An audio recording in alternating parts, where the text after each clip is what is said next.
की प्रक्रिया को आगे बढ़ाते हैं। और आगे आज जिस कॉन्सेप्ट पे हम लोग बात करने वाले हैं वो है रिजेक्शन सेटअप। रिजेक्शन सेटअप क्या होता है इसको मैं आपको समझाऊं उसके पहले मैं आपको बताऊं, इससे पहले भी मैंने इस पर एक बार बात की हुई है। आज थोड़ा सा मैं और विस्तार पूर्वक इस पर चर्चा करने वाला हूं। और अभी रिसेंट में प्राइजेक्शन में ये कॉन्सेप्ट बिल्ड हो रहा है तो इस पर बात करना ज़रूरी भी हो जाता है। ठीक है, तो सबसे पहले इसको समझेंगे और आपकी भी एक तकलीफ़ बताऊंगा। पहली तकलीफ़ मैं अभी अगर शुरुआत में ही बताना चाहूँ तो कह सकता हूँ, एज अ ऑप्शन बायर या एज अ ट्रेडर जो आप लोगों की सबसे बड़ी तकलीफ़ है जो आप अभी तक इग्नोर कर रहे हैं वो है कि आप एक जंपिंग बेबी की तरह प्राइस में एक्ट करते हैं। जंपिंग बेबी की तरह प्राइस में एक्ट करने से मेरा मतलब हुआ कि आप किसी एक प्राइस पर एक सेटअप पर बहुत देर तक नहीं रुक पाते, 7 8 10 ट्रेड कर कर वहाँ से हट जाते हैं, जो कि एक बहुत बड़ी तकलीफ़ है। ठीक है, अगर किसी प्राइस पर कमांड करना है और यहाँ पर बाज़ार से कुछ बड़ा लेकर जाना है तो जो आप कॉन्सेप्ट ट्रेड कर रहे हैं उसी में सुधार की ज़रूरत है, ना कि कुछ नया करने की ज़रूरत है। ठीक है, इस बात को बहुत ध्यान रखिएगा। मैंने क्या कहा, जो आप ट्रेड कर रहे हैं उसी में सुधार करने की ज़रूरत है। वहीं पर देखिए कि क्या गलती हो रही है, क्या सुधार किए जा सकते हैं, क्या डायग्नोसिस है। ठीक है, अगर आप नहीं कर पा रहे हैं और कुछ नया देखने लगते हैं तो समझ लीजिए आप ये जीवन भर करते रहेंगे, जीवन पर्यंत इसी तरह बाज़ार चलता रहेगा और आप बाज़ार में कभी भी फ्री फील नहीं कर पाइएगा। ठीक है, हालांकि फ्री फील करने के लिए टूल तो हेजिंग ही बना है। ऑप्शन बाइंग में तो आपको एक हेडक रहेगा, लेकिन अगर आप अपना स्किल उस स्तर तक ले जाएं जो कि समय लगता है ले जाने में, तो आप प्रॉफिटेबल हो सकते हैं। लेकिन ऑप्शन बाइंग शुरुआती समय में करना आप समझिए कि किसी आग में कूदने के बराबर होता है, जो कि आज के सेंटीमेंट प्राइस से आपको समझ आता है, प्रीवियस प्राइस एक्शन से भी समझ आता है ना। तो चलिए अब हम लोग शुरुआत करते हैं रिजेक्शन फॉर्मेशन की। रिजेक्शन फॉर्मेशन क्या होता है पहले वो समझिए। रिजेक्शन फॉर्मेशन होता है प्राइस के चलने का विरोध करना। रिजेक्शन यही तो हुआ, किसी ने ठुकरा दिया ना सर। किसने ठुकराया? बाजार में कौन ठुकराता है? सेलर ही ठुकराएगा बायर को। सेलर ही तो करेगा प्राइस में रिजेक्शन, और कौन करेगा? तो सेलर का रिजेक्शन मतलब प्राइस में अप ट्रेंड का विरोध।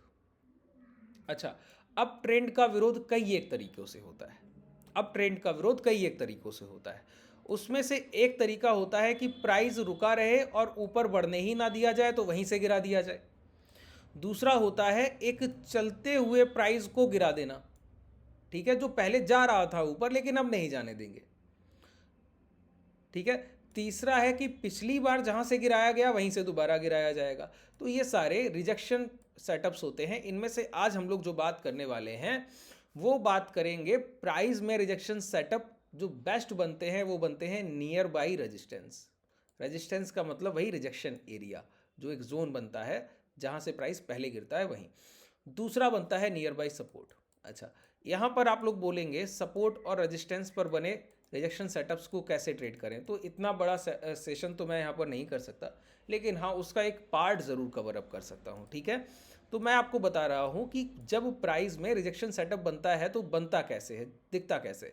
तो आज हम समझेंगे एक ट्रेंडिंग प्राइस जब ऊपर जा रहा हो, छोटे समय में हो या बड़े समय में हो, अभी या सिर्फ शुरुआत ही क्यों ना की हो, क्यों ना अभी ट्रेंड रिवर्सल ही हुआ हो, तो प्राइस जाते हुए दिखेगा, चलते हुए ऊपर दिखेगा और वहाँ 20 से अचानक बेचने की कोशिश होगी, वो भी तेज़ी से। तो वो दिखेगा कि ये सेलर का ये इम्पैक्ट है, सेलर प्राइस को गिराना चाह रहा है। देखिए मैं बहुत धीरे धीरे आगे बढ़ूंगा, इस सेशन को आपको लास्ट तक देखने की ज़रूरत होगी, तो ही मैं एक एक पॉइंट को वहाँ पर जोड़ देता हूँ। ठीक है, जब सारे पॉइंट्स मिल जाएंगे तो आप पूरे फॉर्मेशन को समझेंगे और आपको वो पूरी प्रक्रिया से गुजरेंगे तो आप कभी भी इस फेलियर से नहीं गुजरेंगे लाइव मार्केट में जब जाएंगे। ठीक है, तो पूरा सेशन कीजिए। और अगर आप हमसे जुड़ना चाहें तो नीचे डिस्क्रिप्शन में टेलीग्राम का लिंक है, व्हाट्सएप ग्रुप का लिंक है, वहाँ जुड़ भी सकते हैं। देखिए मैं आपको बताऊँ रिजेक्शन क्या हुआ सर, कि प्राइस जो है मान लेते हैं 100 रुपये पर ट्रेड करा है और 100 रुपये पर ट्रेड करते हुए प्राइस में अगर बायर खरीदारी करे, बायर अगर खरीदारी करे मतलब प्राइस को ऊपर ले जाने की कोशिश करे, इसको कहते हैं डिमांड इम्पैक्ट। कि बायर जब एग्रेसिव हो रहा है तो खरीदार ज़्यादा हो गए तो सेलर सामने से उतने नहीं रह गए, तो ज़्यादा खरीदार हैं तो 100 के जगह वो 100 रुपये 50 पैसे का भी शेयर खरीद लेंगे, और ज़्यादा बढ़ गए ये देखकर तो 101 का भी बिक जाएगा, मार्केट सेंटीमेंट को देखते हुए वो 102 का भी बिक जाएगा। क्यों? बायर बढ़ते जा रहे हैं और बढ़ते हुए प्राइस में और बायर्स अट्रैक्ट होते हैं तो प्राइस चलने लगता है। ये कब तक होता है? जब तक ये रिटेलर्स प्राइस को इस तरीके से डोमिनेट कर रहे हैं कि छोटी खरीदारियां हो रही हैं, इंस्टीट्यूशन थोड़ा खरीदते हैं, रिटेलर अपना पैसा वहां डाल देते हैं। ये लार्ज कैप स्टॉक्स में बहुत देखा जाता है, ठीक है। स्मॉल कैप में इतना आसान है नहीं, क्योंकि वॉलेटिलिटी बहुत हाई होती है। वॉलेटिलिटी के प्राइस में हाथ लगाना आसान बात नहीं है। आज के बाजार को आप ही लोग कितना टच कर पाए होंगे, आप लोगों को बहुत अच्छे से समझ आ रहा होगा, क्योंकि वॉलेटाइल मार्केट था। तो ध्यान, या 100 का प्राइस है, बायर्स ने यहाँ पर कंपाउंड बाइंग करने की कोशिश किया, तो प्राइस क्या हुआ, 100 का प्राइस 105 पहुंच गया। और ये छोटी खरीदारी थी, इंस्टीट्यूशंस थोड़ा खरीद रहे थे, फिर खरीद रहे थे, रिटेलर्स वहाँ पर बीच में और खरीद ले रहे। इंस्टीट्यूशंस भी खरीद रहे हैं, रिटेलर्स की भी बाइंग है, लेकिन इंस्टीट्यूशंस की बाइंग के बगैर प्राइस का इंपैक्ट कभी बड़ा नहीं हो सकता। तो प्राइस कभी भी एक लो से हाई की तक चल के जाए तो एक बात क्लियर है, वहाँ इंस्टीट्यूशनल बायर है ज़रूर। बड़ा है या छोटा ये क्लियर नहीं है, छोटी खरीदारी कर आया है, बड़ी ये क्लियर नहीं है कि पार्टिसिपेशन रिटेलर और इंस्टीट्यूशंस का कितना है। अगर आप मुझसे ये पूछेंगे कि दोनों का एक बता दीजिए कि लगभग एवरेज क्या है परसेंटेज में, कि 60% इंस्टीट्यूशन 40%, ये नहीं कहा जा सकता। वॉल्यूम दिखेगा, ये कोई नहीं बता सकता कि कितने इंस्टीट्यूशन और कितने रिटेलर्स। वो तो डाटा आता है 15 दिन बाद एनएसई की साइट पे, वहीं मिलेगा, उसके पहले नहीं। यहाँ पर देखिए, तो 100 का प्राइस 105 जब हुआ, तो बताइए क्या लग रहा होगा कि खरीदारी बहुत स्ट्रांग है, प्राइस तो चलते ही जा रहा है। लेकिन यहाँ पर इतनी खरीदारी के मुकाबले अचानक एक सेलर आए और वो 105 के प्राइस पर बहुत तेज़ी से शॉर्ट सेलिंग किया कि ये प्राइस यहाँ से यहाँ तक चल कर गया था। तो मान लेते हैं समय लिया इसने 1 घंटा, मतलब मान लेते हैं 40 मिनट समय लिया या 45 मिनट समय लिया, और 105 से दोबारा 100 तक लौटने में ये समय लेता है 15 मिनट। तो अगर ये 1 घंटे की कैंडल 100 से शुरुआत हुई और 105 तक चलकर देख आई, लेकिन क्लोज करने फिर 100 या 99 रुपये 50 रुपये से आ गई। ये था रिजेक्शन, कि एक चलते हुए प्राइस में जो ऊपर की तरफ बढ़ रहा था, वहां पर 105 पर अचानक एक सेलर मिला और उसने बहुत बड़ी बिकवाली कर दी। ये तो सेलर साइन है। सेलर साइन का मतलब है कि इतनी बड़ी खरीदारी के अगेंस्ट में अगर कोई इतना बड़ा बायर और तेजी से बाइंग कर, इतना बड़ा सेलर और तेजी से सेलिंग कर दे, तो कोई क्या यहाँ खरीदार अब टिकेगा क्या? या फिर दोबारा जो लोग यहाँ पर खरीदने में इंटरेस्टेड थे, अब वो तो डर जाएंगे। इतना बड़ा शॉर्ट सेलर, वो तो अपनी पोजीशंस को भी निकालेंगे और भाग जाएंगे, तो रिटेलर भी एग्जिट होगा। तो यहाँ पर बेसिकली पैनिक क्रिएट होता है। इस कैंडल का फॉर्मेशन होता है, अपर विक बड़ा बना होगा, बॉडी साइज छोटा सा, और उसके बाद लोअर विक भी छोटा सा, अपर विक बहुत बड़ा बना होगा। ये इसका साइन है। इसको कहते हैं सेलर ने रिजेक्ट कर दिया, प्राइस को चलने नहीं दिया। तो यहाँ पर सेंटिमेंट कहता है कि प्राइस को गिर जाना चाहिए, जैसा कि मैंने अभी आपका पूरा साइकोलॉजिकली अच्छे से आपको क्लियर भी कर दिया। बिल्कुल ठीक बात है, प्राइस को गिर जाना चाहिए। इसके आसपास जो भी स्विंग लो लगे हों, जब वो ब्रेक होंगे तब हम लोग शॉर्ट सेलिंग करते भी हैं, इस पर मैं बात भी करता हूँ। लेकिन क्या हो कि जो इंस्टीट्यूशंस इन रिटेलर्स के साथ खरीद रहे थे, जिनके भरोसे ये रिटेलर्स एंट्री कर रहे थे जब प्राइस 100 से 105 जा रहा था तब, ठीक है, तो इंस्टीट्यूशन बाइंग का इंपैक्ट था, तभी प्राइस चलने लगा। रिटेलर्स तो उसको देख कर आ गए यहाँ पर खरीदारी करने। जब प्राइस गिरा तो बाहर भी निकल गए। वो तो बरसाती मेढक की तरह होते हैं रिटेलर्स, तो सर चलते हुए प्राइस में एंट्री करेंगे और गिरते हुए प्राइस में लॉस में बुक करके निकल जाएंगे। लेकिन जब प्राइस में इतनी बड़ी बिकवाली देखकर रिटेलर्स तक भाग गए, तो प्राइस में और पैनिक क्रिएट होना चाहिए। इस समय प्राइस क्या करे, ऊपर जाए और 105 के ऊपर निकलकर 106 पहुंच जाए। ये कौन किया सर? इतनी बड़ी बिकवाली देखकर भी जो नहीं डरा, वो कौन था? ये इंस्टीट्यूशनल बायर, जिसने अपनी पहली पोजीशन 100 पर बनाकर 105 तक प्राइस को ले गया ना। वही इतनी क्षमता रखता था, अपनी पावर को उसने पहचाना, उसने अपना पॉकेट साइज देखा होगा कि मैं अभी कितना डिमांड और क्रिएट कर सकता हूँ, क्या मैं इस सेलर के अगेंस्ट में भी पोजीशन बना सकता हूँ, तो उसने खरीदारी की होगी। अच्छा एक बात बताइए, अगर मेरे पास, ध्यान से समझिएगा, टाटा मोटर को 100 रुपये से, एग्जाम्पल के तौर पर 100 रुपये भाव है तो है नहीं सर, है ना, टाटा मोटर का मान लेते 100 रुपये भाव है और 100 रुपये से मैं 104 तक ले जाने की क्षमता रखता हूँ, तो मैं पैसा बचाना चाहूँगा, वैसे खरीदारी करूँगा। मैं इसको 104 नहीं ले जाऊँगा, मैं इसको 102 ले जाऊँगा और आधा पैसा बचा लूँगा। देखूँगा कोई सेलर तो नहीं आ रहा है, तो मुझे दोबारा पैसा लगाना पड़ जाए। ठीक है, इसी तरीके से जब प्राइस 105 से 100 आया, तो इस इंस्टीट्यूशंस ने अपना पॉकेट साइज देखा होगा ना, सारे इंस्टीट्यूशन से। तो सर फंडामेंटल और प्राइजेक्शन के बेसिस पर इनकी बड़ी बड़ी टीम्स बैठती हैं, एनालिस्ट की पूरे पैनल बैठते हैं, वो बताते हैं खरीदारी करनी है, कब करनी है, कितनी करनी है। वो तो पूरा पैसा निकाल कर देते हैं कि 5 दिन में इतना डिप्लॉय कैपिटल करना है ना। तो ये एक फर्म है सर, और एक फर्म नहीं है, कई सारी फर्म्स है। जहाँ भी म्यूचुअल फंड्स में अपना SIP दे रहे हैं, LIC को दे रहे हैं, जिसको भी पैसा दे रहे हैं, तो पैसा तो आप मिलाकर इंस्टीट्यूशंस के पास ही दे रहे हैं। तो ये इंस्टीट्यूशंस अपना पॉकेट साइज देखे होंगे ना कि इतना बड़ा सेलर है, अगर मैं इसको काटने गया और फिर भी अगर ये नहीं कटा, दोबारा सेल कर दिया तो मतलब इन्होंने जब बाइंग की होगी तो एक चीज़ का अंदाज़ा लगा लिया होगा कि दोबारा अगर शॉर्ट सेलिंग करेगा तो मैं कितना खरीदूंगा, या फिर प्राइस में अगर मैंने इससे ज़्यादा खरीदारी कर ली तो मैं ऊपर के लेवल पर भी खरीदारी की क्षमता रखूंगा या नहीं, कि कोई और 106 के बाद प्राइस 110 पहुंचेगा और सेलर में लेंगे, या फिर फाइट करना पड़ेगा। मतलब इस इंस्टीट्यूशंस का पॉकेट साइज बड़ा है, इसने प्राइस में तभी दोबारा ये मोमेंटम लाया होगा, तभी ये दोबारा इतनी बड़ी खरीदारी की होगी जब इसको पता होगा कि अब प्राइस को नीचे नहीं जाना है, ऊपर ही खरीदने का मौका मिलेगा, तो क्यों ना जो भी पैसा है अभी डिप्लॉय किया जाए। अब इस सेंटीमेंट को समझिए, इस कैंडल पर बड़ा पैसा लग रहा है। इस कैंडल में पहले बाइंग आई थी, फिर सप्लाई आई, प्राइस गिरा तो दोबारा बाइंग आई, तो एक बार एक्यूमुलेशन, दूसरी बार फिर एक्यूमुलेशन, जो बिका वो तो कहीं ना कहीं रखा गया है, पहली बार बाइंग आई वो रखा है एक्यूमुलेशन में, जो दोबारा बिका वो भी कहीं ना कहीं एक ही जगह इंस्टीट्यूशंस के पास पहुंच रहा है, एक ही जगह सारे शेयर्स ट्रांसफर हो रहे हैं, पूरा पैसा एक ही जगह से एक्यूमुलेट हो रहा है, एक या दो जगह से वहीं सारी चीज़ें ट्रांसफर हो रही हैं। अब देखिए, एक तो इस कैंडल में जब 106 ये प्राइस जाएगा तो एक क्लैरिटी मिलेगी कि इतने बड़े सेलर से जो बायर नहीं डरे वो नहीं डरेंगे, मतलब पहला मोमेंटम हायर साइड।